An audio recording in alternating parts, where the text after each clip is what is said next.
Selon Wikipédia, Roblox est une plateforme de jeux vidéo en ligne et de système de création de jeux destinés aux enfants et aux adolescents. Aujourd'hui, nous allons décortiquer les fins fonds de ce jeu pour savoir s'il est si problématique que ça.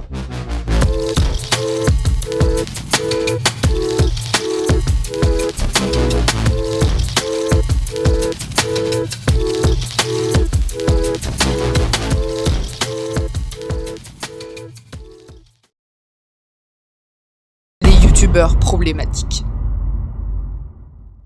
Zartek. Est-ce que vous vous souvenez de Zartek, ce youtubeur Fortnite qui nous promettait d'avoir des V-Bucks gratuitement en moins de 60 secondes sur PS4? Je pense que vous le connaissez assez pour ses différends dans le passé, mais ne commencez pas à croire qu'il a arrêté ses contenus problématiques, loin de là. Il possède une deuxième chaîne, encore actif aujourd'hui, Zartek Brookhaven. Je vais vous lire quelques-uns de ses titres. Cette fille chaude m'envoie ça sur Snapchat Roblox. J'ai surpris ma copine en train de me tromper. Brookhaven, mais j'ai espionné un couple en bébé. Ma copine a été assassinée dans Roblox Brookhaven et wow. T'es en train de me dire que ça, c'est du contenu destiné aux enfants.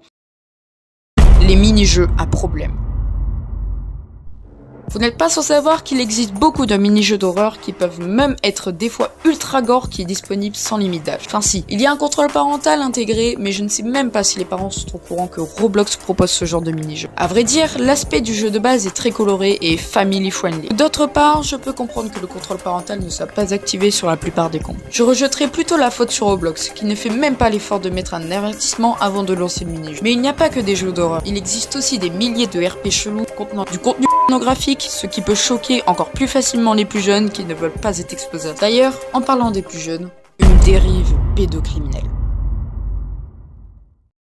Nous sommes le 1er mars et un certain Howard Graham, âgé de 33 ans, est arrêté et accusé de trafic sexuel, d'enlèvement et de viol. Il est accusé d'avoir enlevé une jeune fille de 13 ans à cause de Roblox. Mais pour savoir ce qui s'est vraiment passé, remontons dans le temps.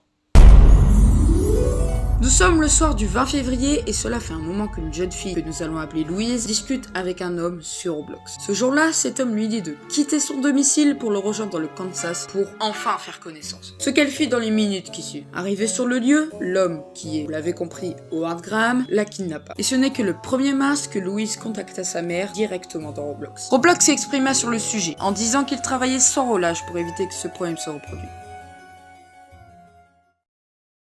L'exploitation de mineurs. Alors là, on s'attaque à un gros morceau. Vous n'êtes pas sans savoir que la création de jeux dans Roblox est accessible à tous. C'est d'ailleurs son principal argument. Le jeu s'est beaucoup amélioré ces derniers temps. Qui dit amélioration dit plus de travail pour les développeurs. Maintenant, je vais vous donner une tranche d'âge des développeurs. 15 ans en moyenne.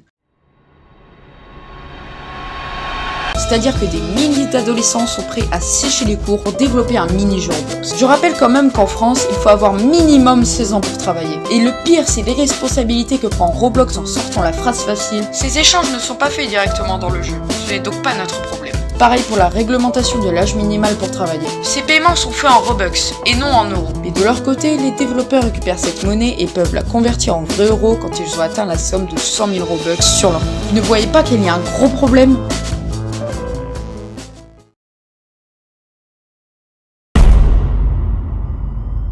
Roblox est un jeu qui vit grâce à sa communauté. Sans elle, Roblox n'est rien. Sauf que cette communauté cache une sombre vérité. Mais Roblox est obligé de faire preuve d'irresponsabilité, sinon il tombera. Ce sera alors des centaines de milliers d'employés licenciés et une grosse perte d'argent pour son fondateur, David Baszucki. Mais je me pose donc une question. Est-ce vraiment la faute de Roblox ?